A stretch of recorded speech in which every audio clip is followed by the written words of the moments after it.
Vamos ouvir a palavra do Senhor agora, nossos internautas.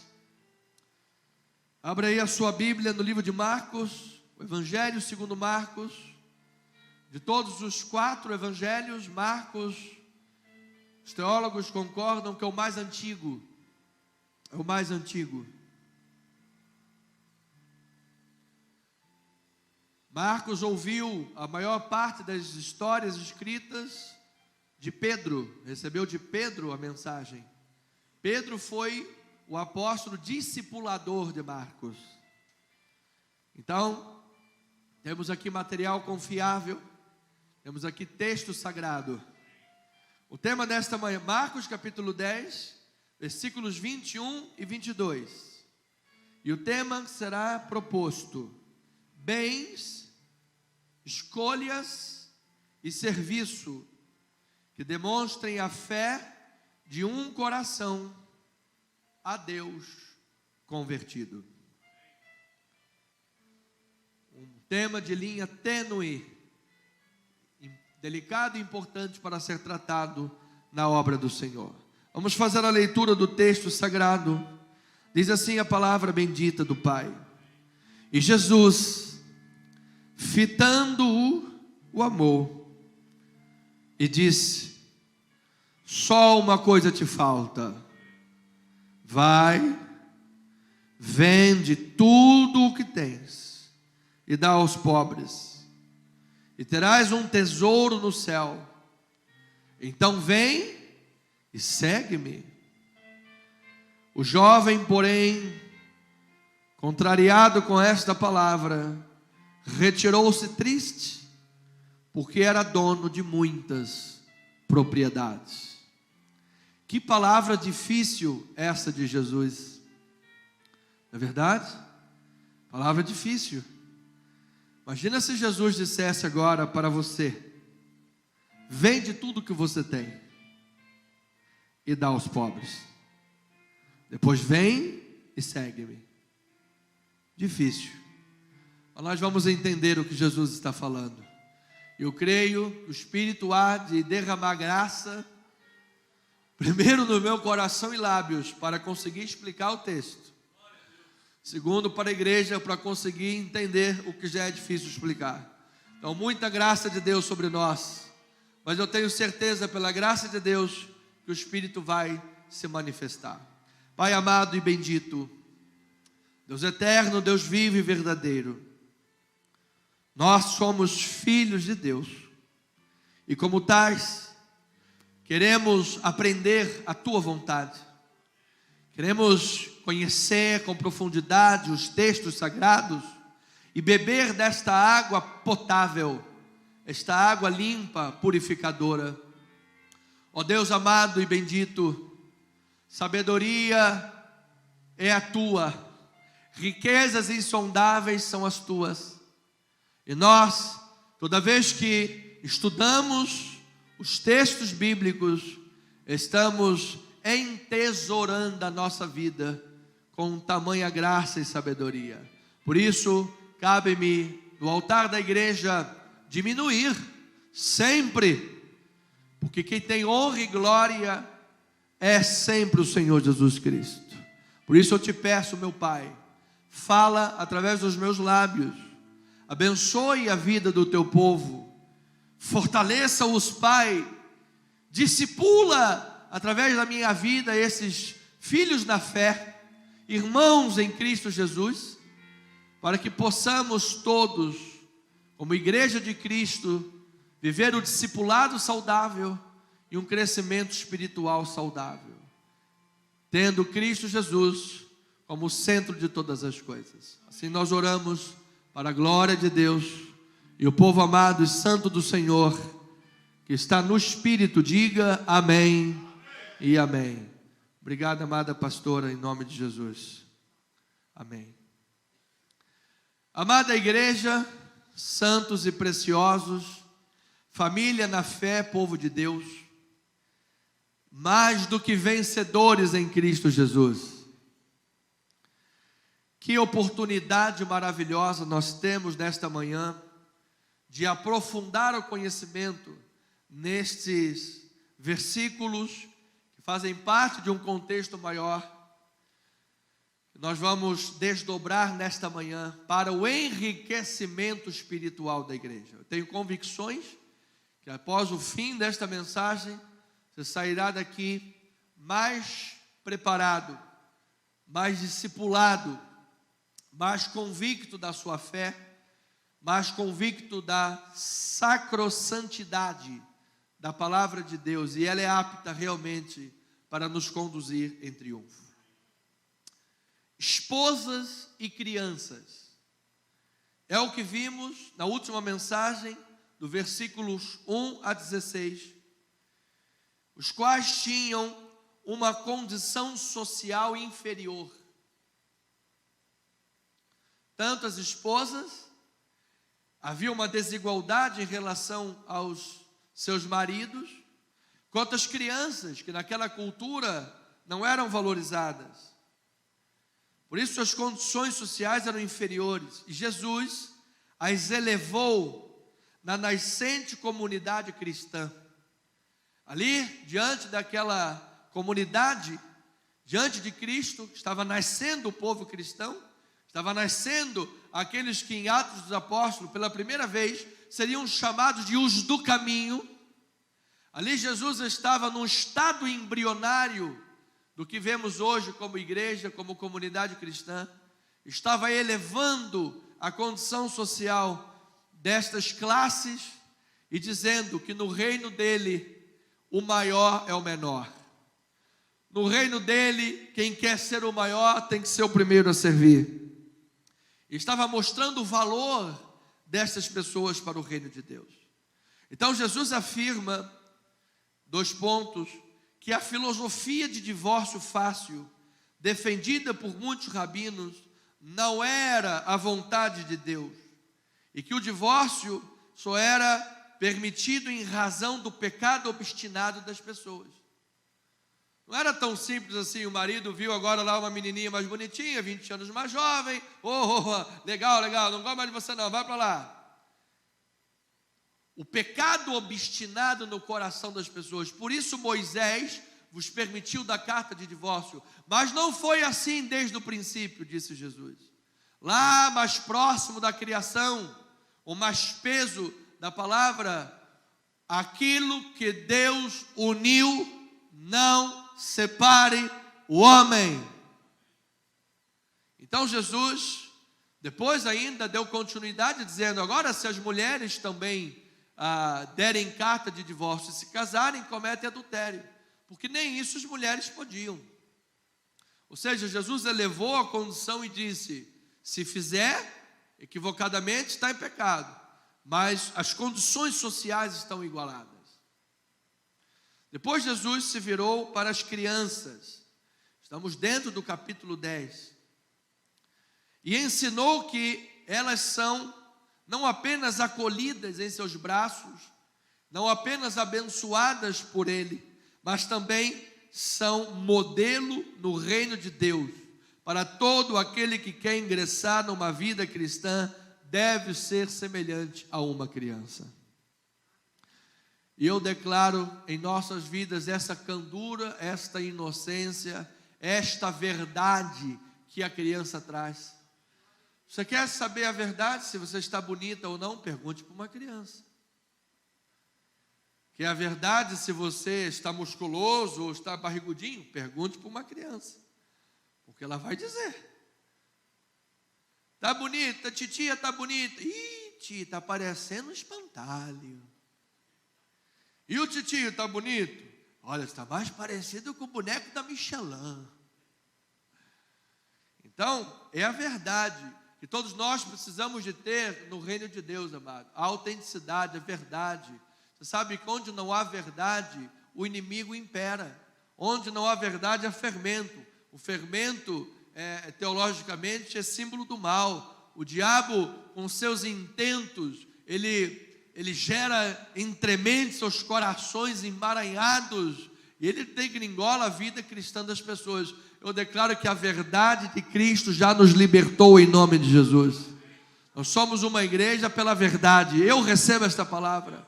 Disse o reformista, a paz, se possível, a verdade a qualquer preço. Eu declaro verdade dos nossos sistemas eleitorais no final do ano. Que toda mentira do capeta caia por terra em nome de Jesus Cristo.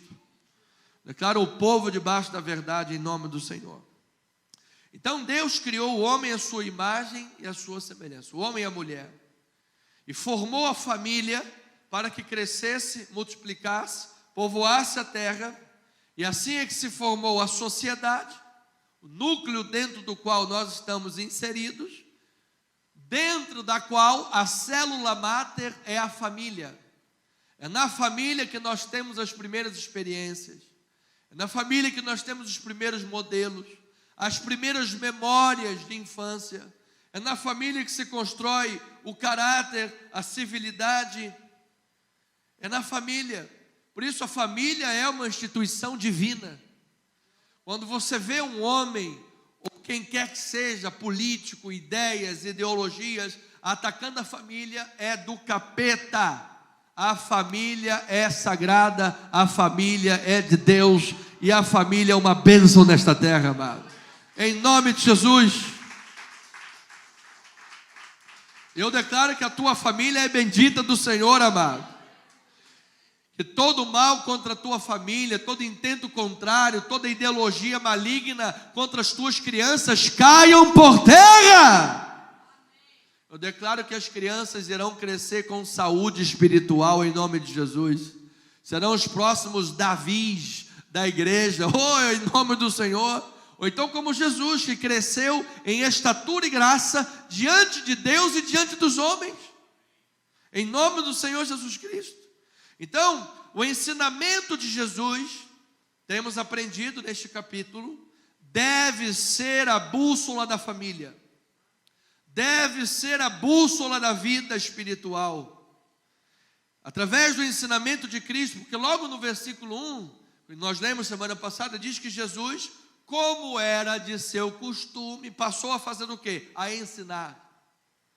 Então são esses ensinamentos que nos dão direcionamento, nos dão bússola, nos dão lâmpada para caminhar de forma clara, de acordo com a vontade de Deus, de maneira que seguir a vontade de Deus é sinal de prudência e de bênçãos.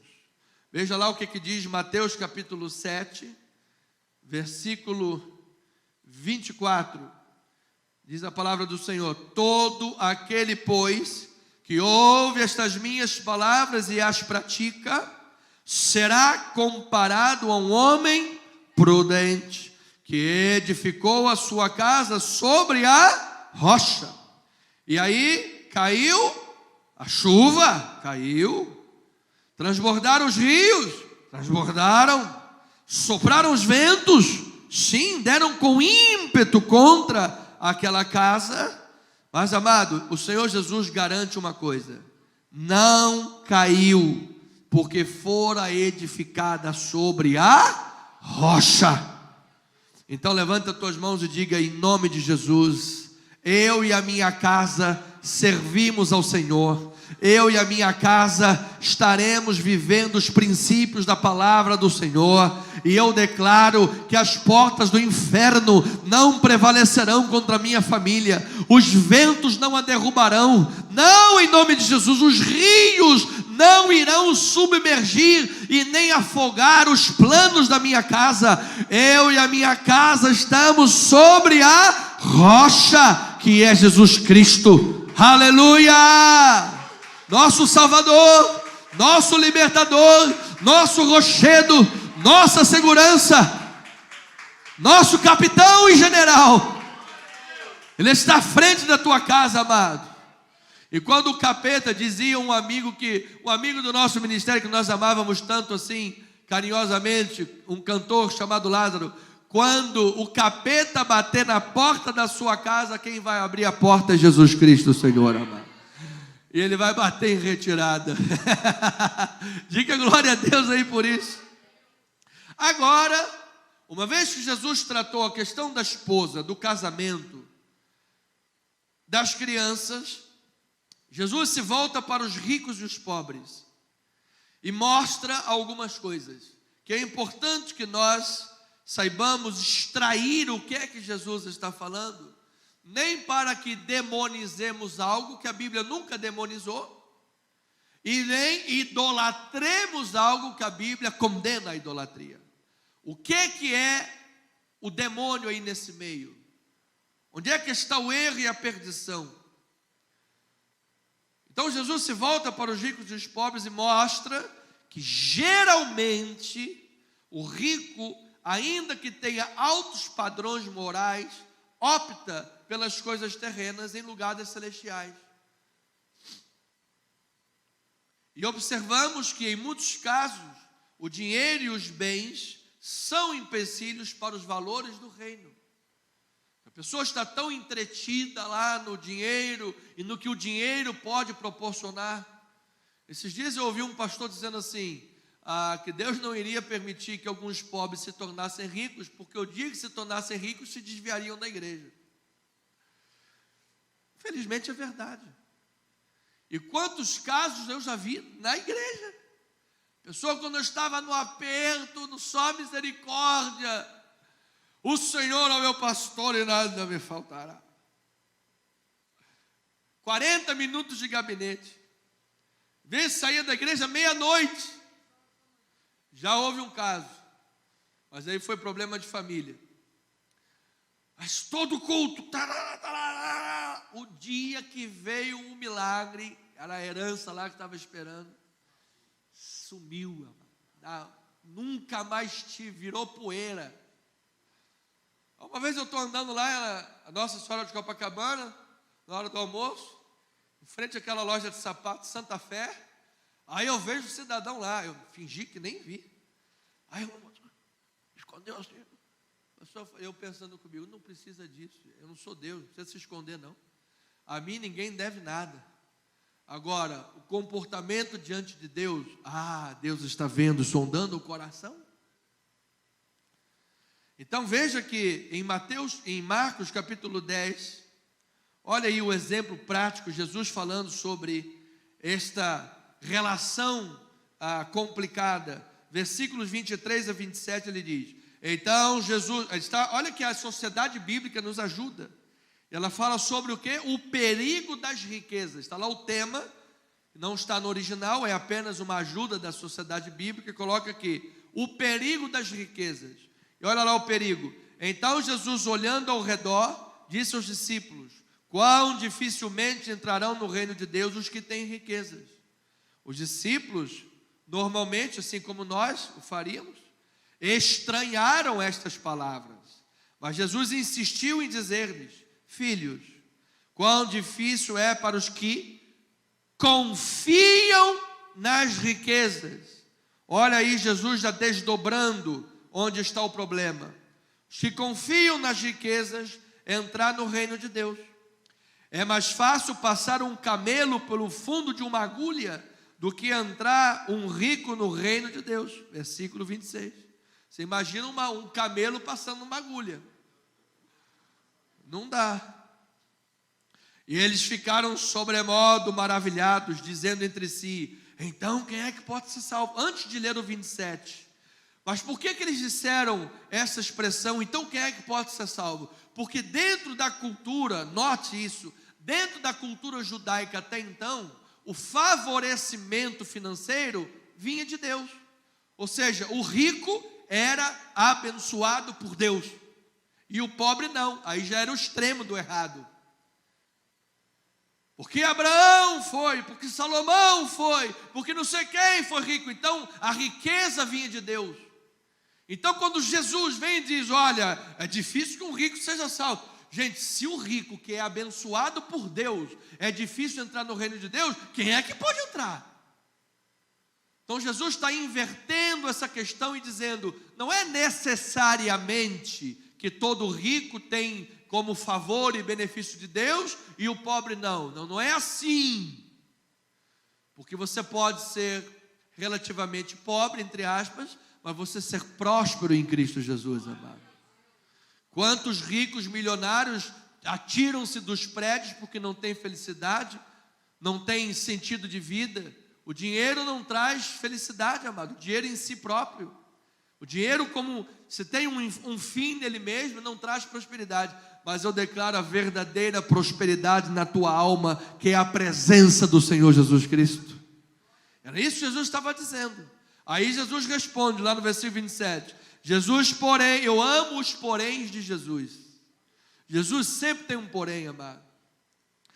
Fitando neles o olhar, diz: para os homens é impossível, contudo não para Deus, porque para Deus tudo é possível.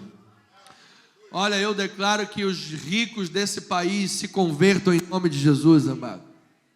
Que os ricos, você sabe que tem rico milionário que gasta 100 mil reais numa garrafa de vinho? Amado, que possam se converter, pega esses 100 mil reais e vai investir num pobre que está passando necessidade com cesta básica. Porque se houvesse mais amor nos corações, não haveria fome. A quem a fome interessa? A quem as crises interessam? É isso que temos que nos perguntar. Então a questão, ouça, a questão não é a riqueza em si. Ah, tem muito dinheiro, agora você vai para o inferno. Você agora tem muito dinheiro, você não é mais de Deus. Que coisa, teologia equivocada é essa? A questão não é a riqueza em si. Não existe problema, olha o verbo, em estar rico financeiramente. O problema é você achar ser rico verdadeiramente na vida só porque você tem dinheiro. Porque se você acha que és rico só porque tem dinheiro, você é o mais miserável dos homens.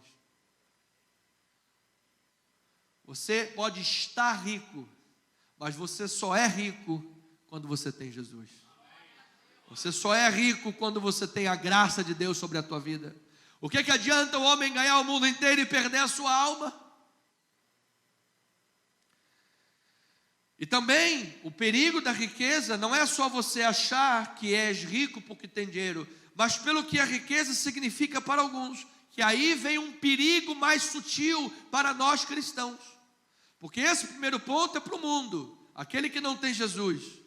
Ah, eu acho que eu sou o mais maravilha do mundo porque eu tenho muito dinheiro. Um crente não pensa assim. Quem é crente está longe de pensar dessa forma. Mas onde é que vem o perigo para nós cristãos, que é muito sutil? É o que a riqueza acaba significando para nós. Porque às vezes a pessoa começa a colocar a confiança dela na riqueza e vai acelerando o pedalzinho da riqueza e tirando o pedalzinho da vida espiritual. Quanto mais riqueza, quanto mais dinheiro, vai colocando a sua confiança no dinheiro, colocando a sua razão, alegria na questão do dinheiro e tirando a vida de oração, tirando a leitura bíblica, tirando a vida com Deus. Então a pessoa é crente, mas vai à igreja uma vez por ano, ou é crente, mas não ora, é crente, mas não. Por isso que quando, amados, e diga-se uma triste verdade, os momentos que nós mais oramos, quais são? Quando estamos no aperto, quando estamos lá, o parafuso está apertado, é pedreneira de um lado, é chuva de saraivada de outro, e o joelho funciona, que é uma maravilha. Aí começa as coisas a ficar essas coisas estão tranquilinhas, aí já não ora mais, aí não, agora não preciso mais orar, aí já não preciso mais vir à igreja, domingo de manhã você acha que eu vou estar na igreja? Meu filho, domingo de manhã eu vou estar lá na beira da praia, tomando minha água de coco. E aí começa o pezinho a resvalar. Aí é que está a dificuldade. Então, vamos lá. Mateus 6, 25.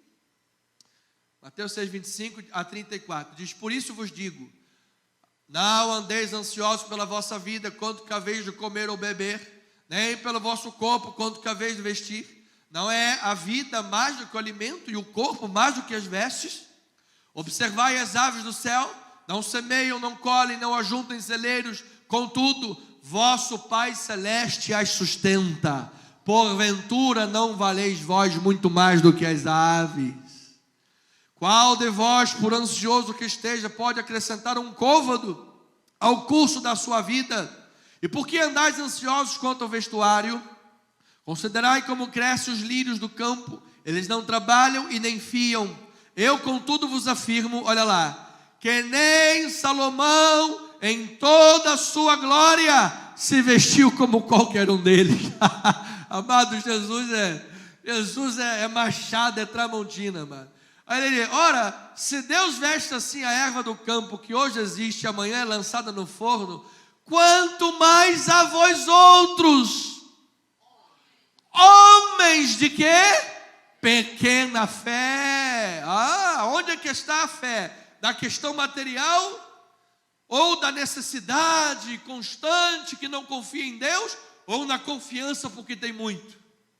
Está nisso ou está na obra do Senhor? Aí ele diz, portanto, não vos inquieteis dizendo, que comeremos, que beberemos, ou com que nos vestiremos, porque os gentios é que procuram todas estas coisas. Olha, o vosso Pai Celeste sabe que você necessita de todas elas. Buscai, vamos ler juntos esse versículo? Buscai, pois, em primeiro lugar o seu reino e a sua justiça, e todas estas coisas vos serão acrescentadas. Aleluia! Aí ele diz, agora para os que vivem ansiosos, no outro polo, portanto, não vos inquieteis com o dia de amanhã, pois o amanhã trará os seus cuidados, basta o dia o seu próprio mal. Amado, Deus é fiel. Nós não sabemos o dia de amanhã, mas sabemos que Deus já estará lá no amanhã.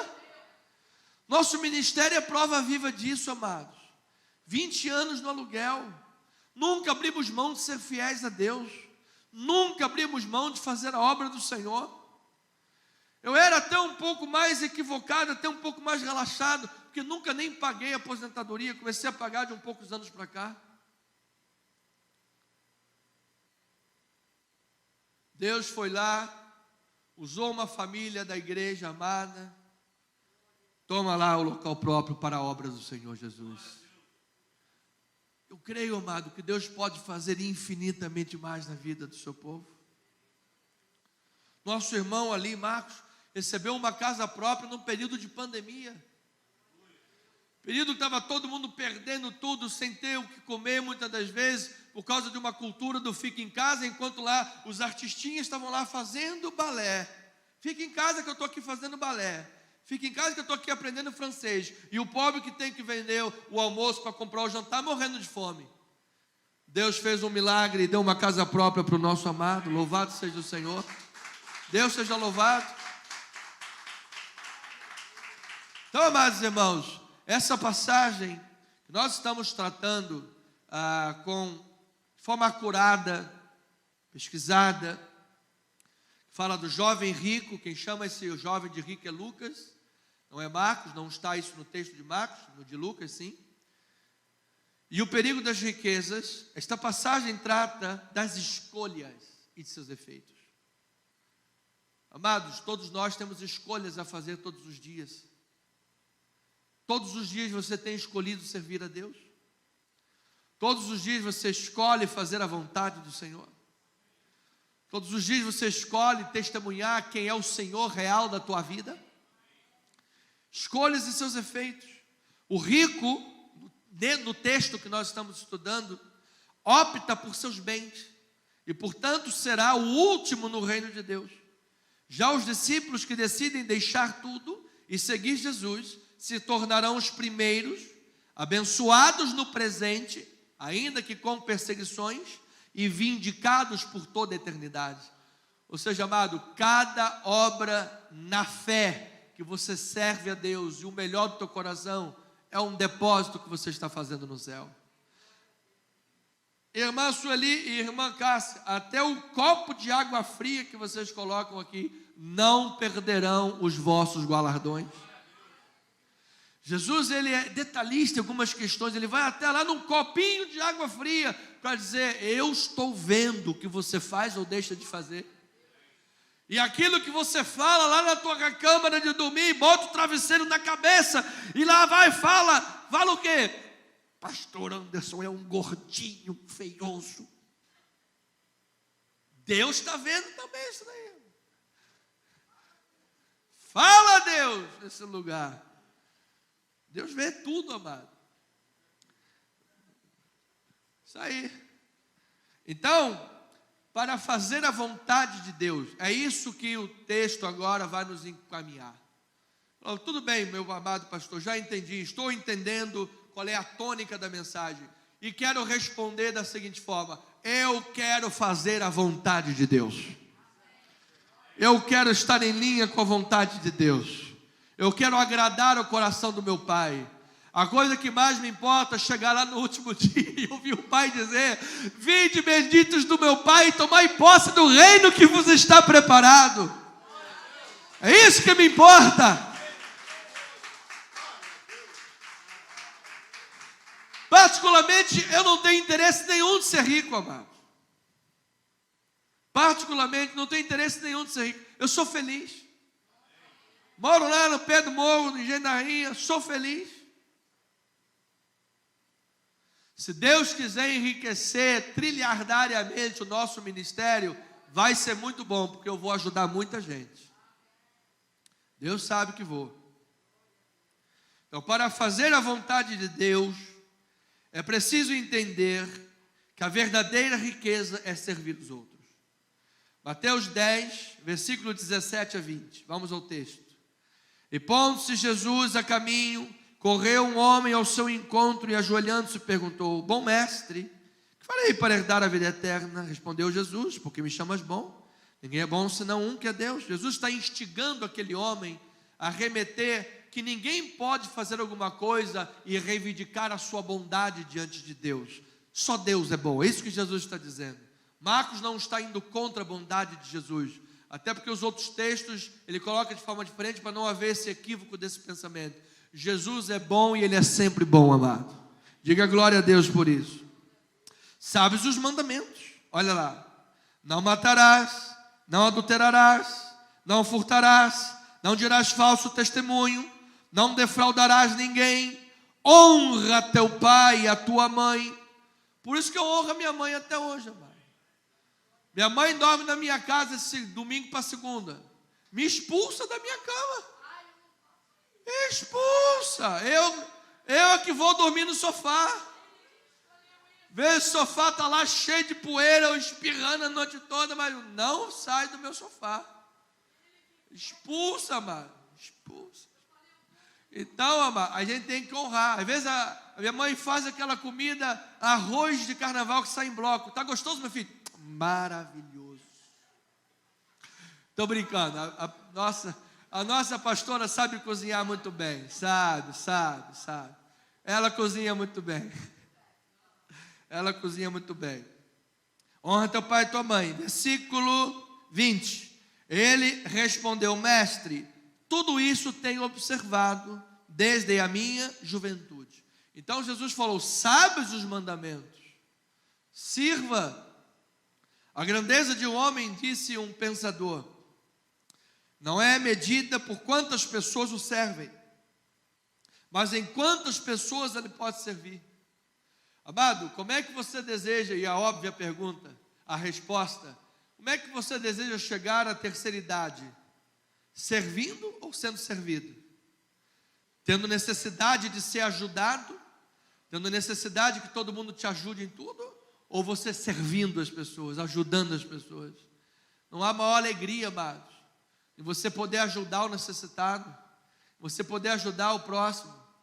Aqui perto de Benfica tem um rapaz que não tem a perna e problemas na mão, e ele vai pedindo assim na rua, nossa, todo maltrapilho, e fala: gente, tem misericórdia dessa vida, meu pai, tenha misericórdia. A gente sempre tenta fazer o nosso melhor, tenta sempre ajudar da melhor forma. Amado, que nós tenhamos saúde e condições para ajudar sempre, em nome de Jesus, amado. Então lembre-se que Jesus está, agora lembre-se algo importante, Jesus está em movimentação em direção à cruz. Desde lá do início do capítulo 10, nós vemos a beleza do texto que está sendo tratado, porque Jesus está indo em direção ao Calvário. Jesus está indo sofrer no alto Gólgota.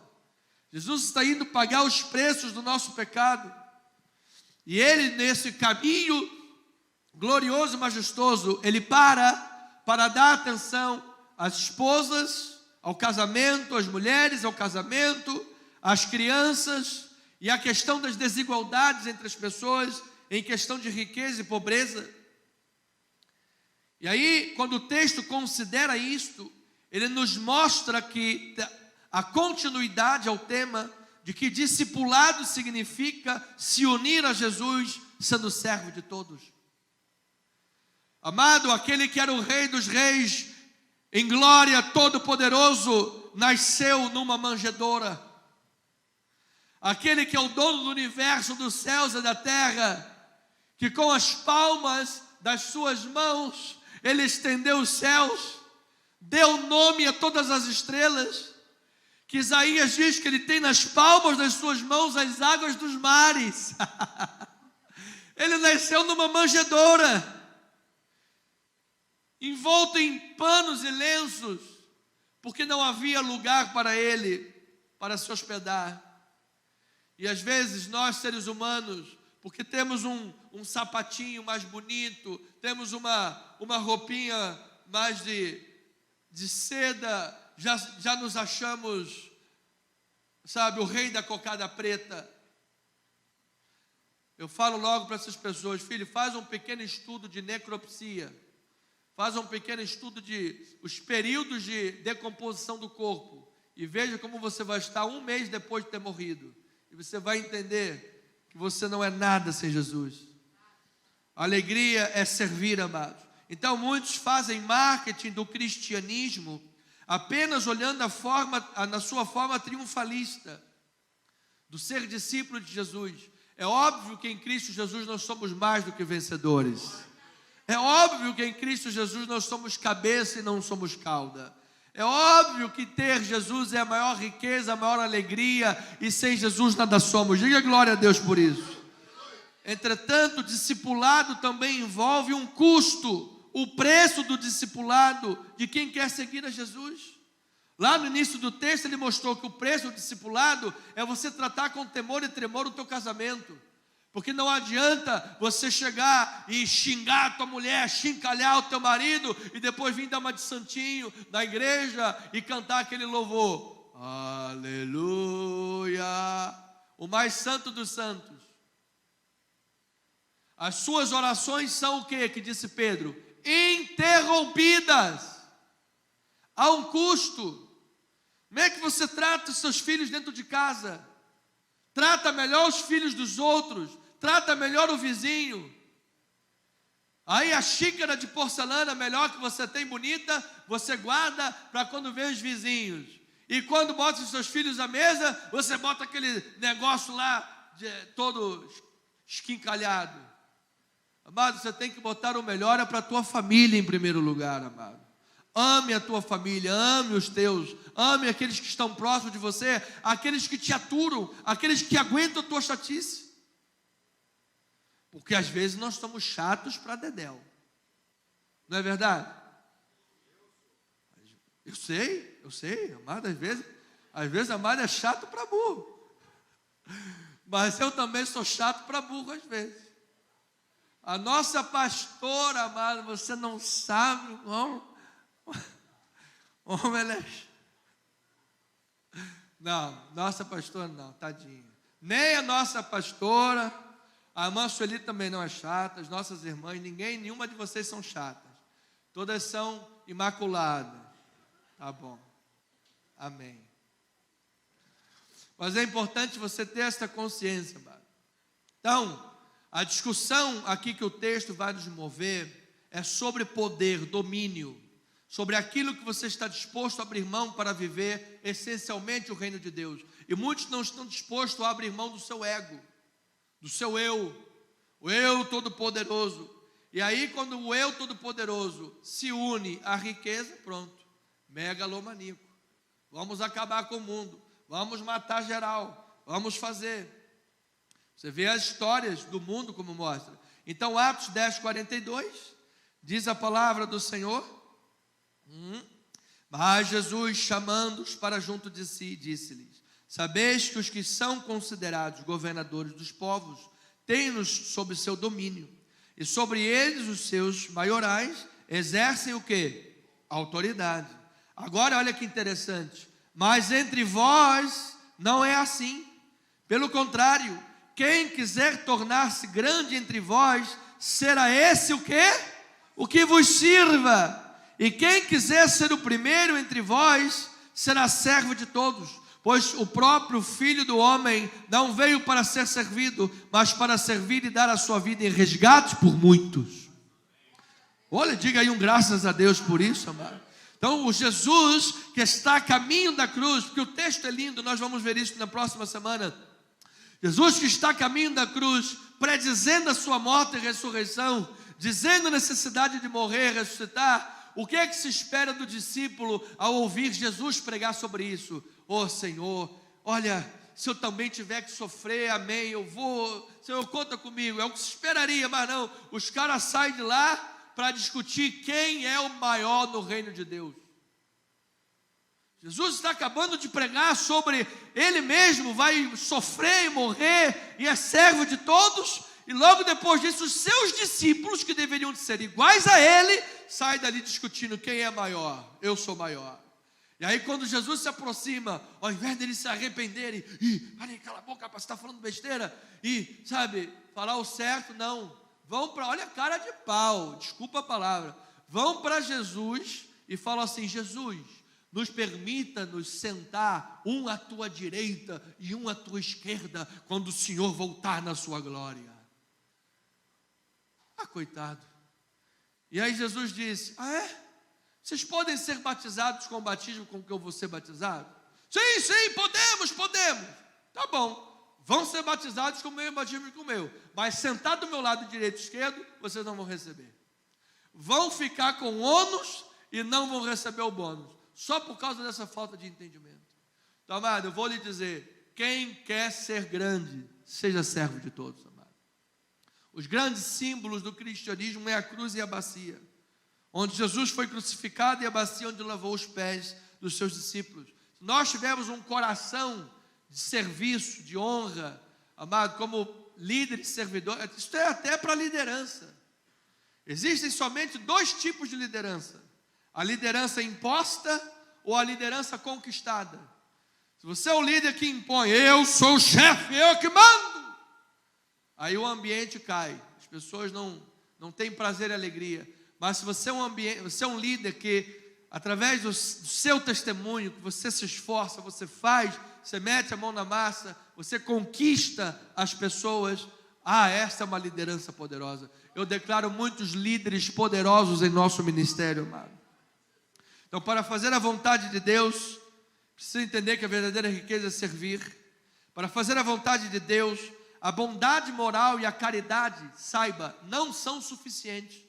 É preciso não idolatrar o dinheiro. A Bíblia diz: onde está o teu tesouro, aí estará o teu coração. Versículos 21 e 22 de Marcos 10. E Jesus, fitando-o, amou e disse: só uma coisa te falta, vai e vende tudo o que tens, dá aos pobres, e terás um tesouro no céu. Então vem e segue-me. Jesus sabia qual era o ponto fraco dele, por isso Jesus foi direto na ferida. Ele, porém, contrariado com esta palavra, retirou-se triste, porque era dono de muitas propriedades. Então, amados, lidar com os bens materiais é parte essencial do discipulado. É um elemento chave para o equilíbrio entre Deus e as coisas do mundo.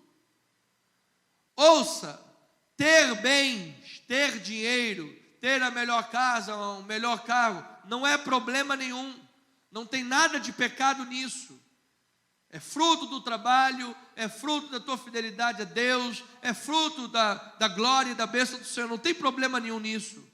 Pecado é quando os bens nos controlam, quando os bens se tornam ídolos da vida, quando você diz: não, eu só desfruto dos bens, mas a hora que você tem que semear R$1 numa coisa, no meu bolso ninguém vai tocar. Então essa historinha que você só desfruta dos bens é balela, porque os teus bens são os teus ídolos.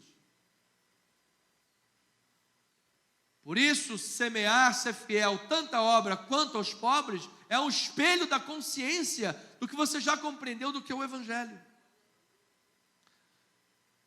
Então, agora, note comigo, a riqueza é uma oportunidade de servir a Deus ou ao próximo. Não necessariamente ter que vender tudo e dar. Por quê? Zaqueu, Priscila e Áquila e tantos outros não precisaram vender tudo e foram aceitos por Deus.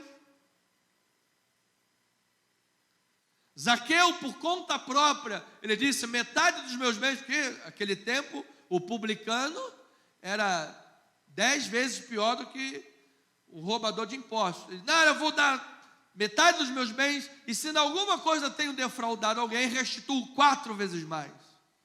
E aí Jesus falou: hoje houve salvação neste lugar. Mas ele não foi obrigado a dar todos os seus bens. Então é preciso saber analisar o contexto bíblico com seu Sitz Leben, com seu contexto maior, para você saber aplicar o porquê Jesus está falando. Aí ele respondeu: perigoso é confiar nas riquezas. O jovem se entristeceu porque tinha o quê? Muitas propriedades. Gente, se Jesus vira para mim e diz: vem, me segue, fica 24, eu vendo até as cuecas, amado. Não há nada melhor do que ter Jesus na vida, amado. Sei que é difícil, parece uma falsa humildade, mas é verdade, amado. Quem seríamos nós sem Jesus? Se Jesus dissesse para você: ou fica com o teu dinheiro, ou fica comigo, o que você diria? Pode levar tudo. Graças a Deus ele não fala isso, não é isso que o texto está dizendo. O perigo é confiar nas riquezas, amado. Então diga: a minha confiança está no Senhor Jesus. Olha lá o que 1 Timóteo capítulo 6, versículo 9, 10, 17 e 19 diz: ora, os que querem ficar ricos caem em tentação e cilada, e em muitas concupiscências insensatas e perniciosas. Paulo, ele está arretado, as quais afogam os homens em ruína e perdição, porque o amor do dinheiro é a raiz de todos os males. O amor do dinheiro é a raiz de todos os males. E alguns nessa cobiça se desviaram da fé. Olha aí o transigir dos valores espirituais por causa do dinheiro, perigo entre nós cristãos. Se desviaram da fé e a si mesmos se atormentaram o quê? Com muitas dores. Irmãos que estão com muitas dores aí. Quem é que está com muita dor? Irmã Marilene? Não, mas é outra, né? Tá perdoado. Versículo 17. Olha lá: exorta os ricos do presente século, que não sejam orgulhosos, nem depositem a sua esperança onde? Na instabilidade da riqueza, mas em Deus, que em tudo nos proporciona ricamente para nosso aprazimento. Se fosse pecado ter riqueza, ele ia dizer o seguinte: exorta os ricos do presente século, vende tudo e dá aos pobres, e dá à igreja e seja pobre. Mas não é isso que ele está dizendo. Essa não é a teologia de Marcos capítulo 10. Jesus está identificando um problema pontual na vida de um jovem agarrado às riquezas, que confiava nas riquezas. Ele diz: exorta os ricos do presente século, que pratiquem o bem, sejam ricos de boas obras, generosos em dar e prontos a repartir, e que acumulem para si, desta forma, para si mesmos o quê? Tesouros, sólido fundamento para o futuro, a fim de se apoderarem da verdadeira vida. Amado, o dia que você oferece um pão com mortadela para alguém, você vê essa pessoa às vezes até sem dente, tentar rir e ficar feliz, gente, não tem alegria maior do que você ajudar, do que você servir, do que mostrar que o único Deus da tua vida é Jesus. Então não é uma mera agora, o outro lado da moeda, não é uma mera questão de que o lado bom em mim tem que se sobressair sobre o lado mal, como pensam as religiões. Até porque fazer o bem, disse João Calvino, é uma graça comum que Deus concede a todos os seres humanos. A questão aqui é que somente um pode lhe salvar dos seus pecados, somente um pode te levar para o céu, por isso somente um é digno da sua confiança e da sua adoração. Somente um. Você pode ser o maior bilionário do mundo, se você não tiver Jesus, você vai para o inferno. E você pode ser o mais pobre do mundo, se você tiver Jesus, você vai para o céu. Essa é a questão. Em quem você confia? Quem é que tem o lugar principal no teu coração? Diga: Jesus. Nós não somos materialistas, amados. Nós amamos a Jesus. Olha lá em João capítulo 6, versículo 26 a 35. Respondeu-lhe Jesus: em verdade vos digo, vós me procurais, não porque vistes sinais, mas porque comestes dos pães e vos fartastes. Trabalhai, não pela comida que perece, mas pela que subsiste para a vida eterna, a qual o Filho do Homem vos dará, porque Deus, o Pai, o confirmou com o seu selo. Dirigiram-se, pois, a ele perguntando: que faremos para realizar as obras de Deus? É o que estamos aprendendo tópico a tópico. O que fazer para realizar a vontade de Deus? Respondeu Jesus: a obra de Deus é esta, que creiais naquele que por ele foi. Antes de ler o 30, amado, não é questão do lado bom ser melhor do que o lado mal, e aí você vai para o céu. Não vai para o céu por causa disso. Ou seja, a moralidade, que é esse tópico, a bondade moral e a caridade não são suficientes. É o que Jesus mostrou para aquele jovem. Você tem observado isso? Você tem feito bem? Você tem... Legal, mas isso não é o suficiente. Você sabe qual é o suficiente? É você crer na pessoa do Senhor Jesus Cristo.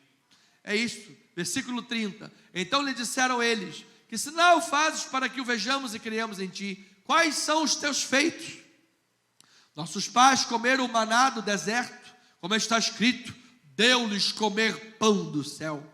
Replicou-lhe Jesus: em verdade vos digo, não foi Moisés quem vos deu o pão do céu, o verdadeiro pão do céu é meu Pai quem vos dá.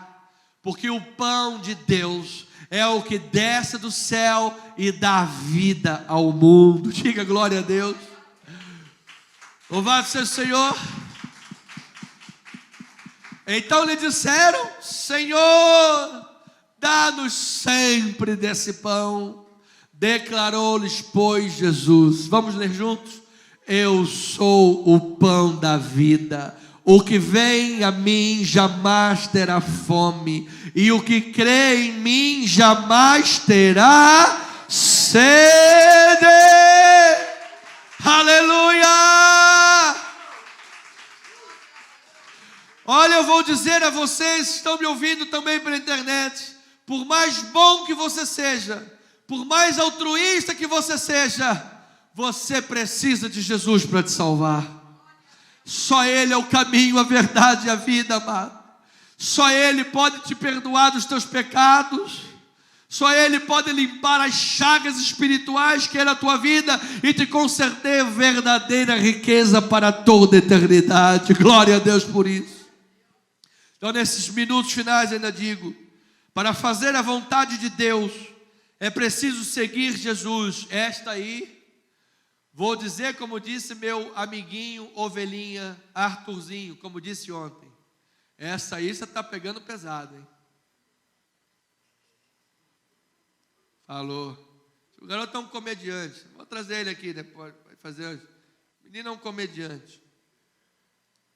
Para fazer a vontade de Deus, é preciso seguir Jesus a qualquer custo, amado. Sabendo, claro, que Deus é fiel e generoso para te retribuir. Eu penso, onde vai ficar a teologia da prosperidade se nós estivermos aqui na grande tribulação? Botar uma arma no teu pescoço e dizer: ou nega Jesus, ou fica sem pescocinho. E aí? O que você vai dizer? Tá bom. Quer cortar onde? Aqui, quer cortar ali, aqui, lá. Mas Jesus, amado, é o bem maior da nossa vida. Peçamos sempre a Deus que Ele nos capacite. Quando a gente olha os pais da igreja, gente, houve um deles que botou a mão no fogo e disse: essa mão pecou muito, ela vai ser queimada antes de eu ser jogado na fogueira. Vamos jogar na fogueira? Tá bom. Então, antes de eu jogar na fogueira, eu vou queimar minha mão primeiro. Ela tem que ser queimada primeiro porque ela pecou muito. E às vezes a gente está frio, não vem à igreja. Está calor, vai para a praia. O Vasco vai jogar contra o Flamengo e ganhar, então não vai vir para a igreja. Amado, Jesus está acima de todas as coisas. Acima de tudo. Marcos 10, 28 a 31, diz a palavra: então Pedro começou a dizer-lhe: eis que nós tudo deixamos e te seguimos.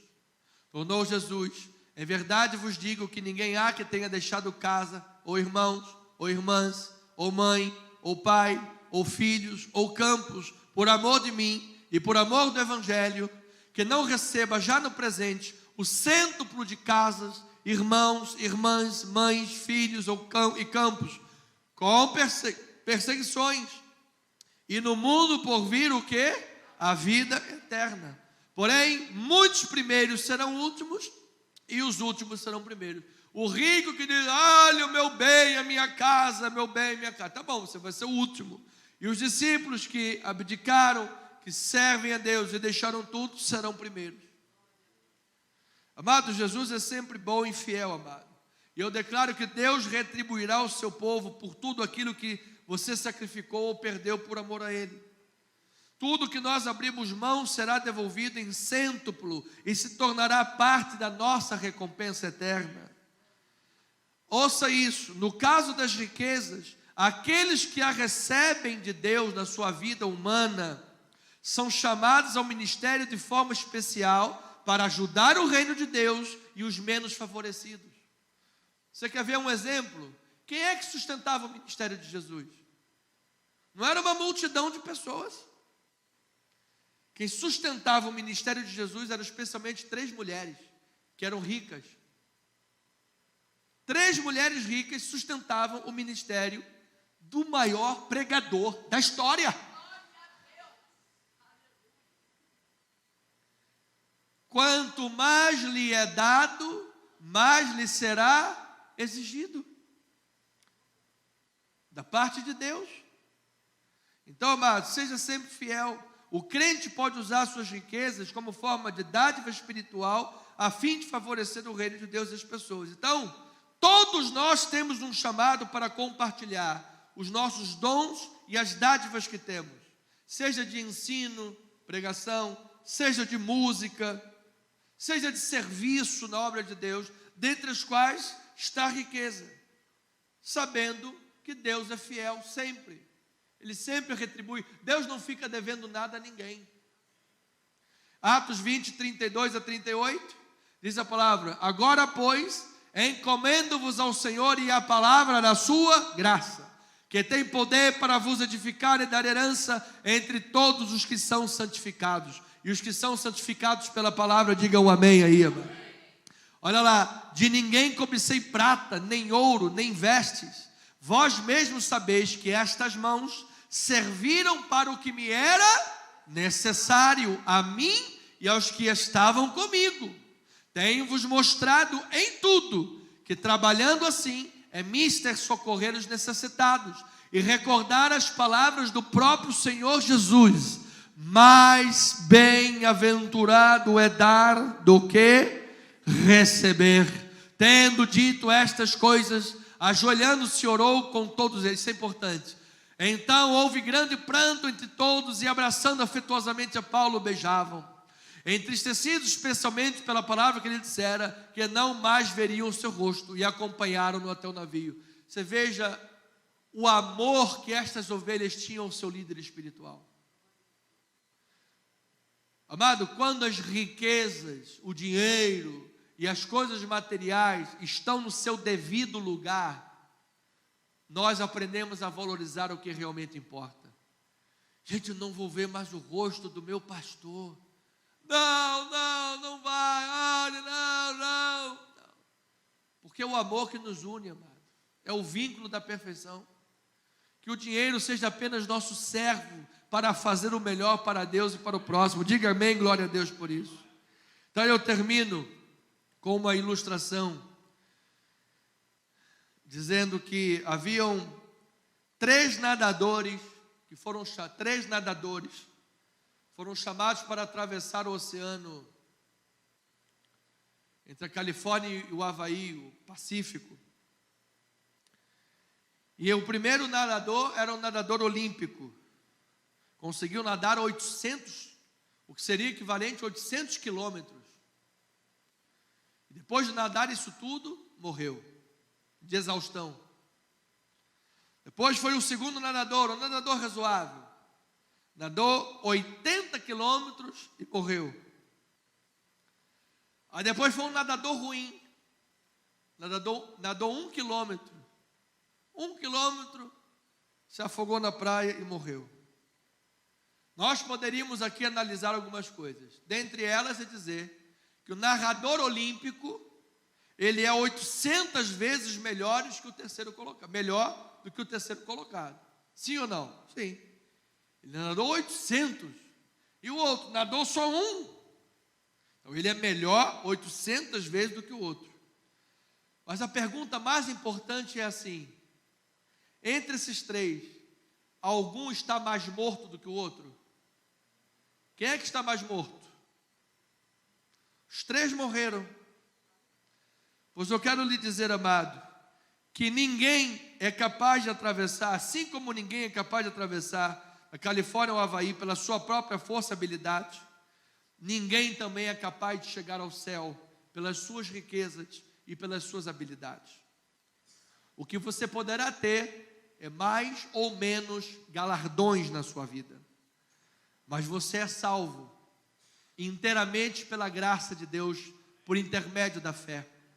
Por isso, amado, nunca permita que nada tome o espaço que só Jesus tem direito no seu coração. Ele está em primeiro lugar, porque só Ele pode te levar para a glória. E eu termino com Efésios 2, 1 a 10, para a glória do Senhor. E Ele vos deu vida, estando vós o quê? Mortos nos vossos delitos e pecados, nos quais andastes outrora, segundo o curso deste mundo, segundo o príncipe da potestade do ar, do espírito que agora atua nos filhos da desobediência, entre os quais também todos nós andamos outrora, segundo as inclinações da nossa carne, fazendo a vontade da carne e dos pensamentos, e éramos por natureza filhos da ira, como também os demais.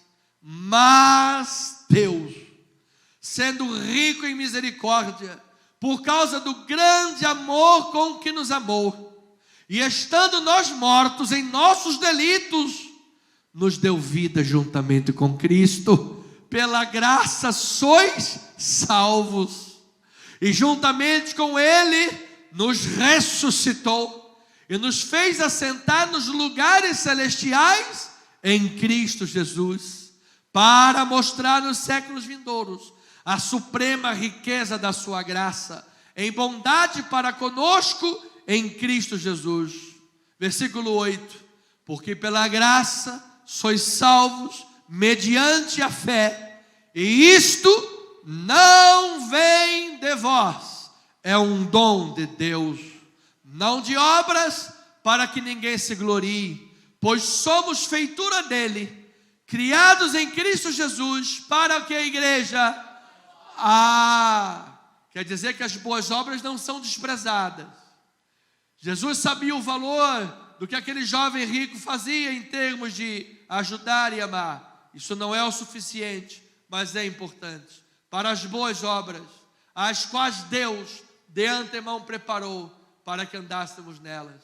Que você ande pelas boas obras, que você ande como um cristão, dando um bom testemunho por onde você andar, que onde você andar, a pessoa que você é, não simplesmente pelo que você fala, mas a pessoa que você é, diga que você é cristão. E acima de tudo, você saiba que você é o que é pela graça de Deus, e só Jesus poderá te dar a vida eterna. Por isso, somente Ele é digno de ser louvado, adorado e glorificado. Se alguma coisa está roubando o lugar de Jesus na tua vida, amado, você precisa rever os seus conceitos. Só Jesus é digno de ser adorado. Assim seja, assim diz o Senhor.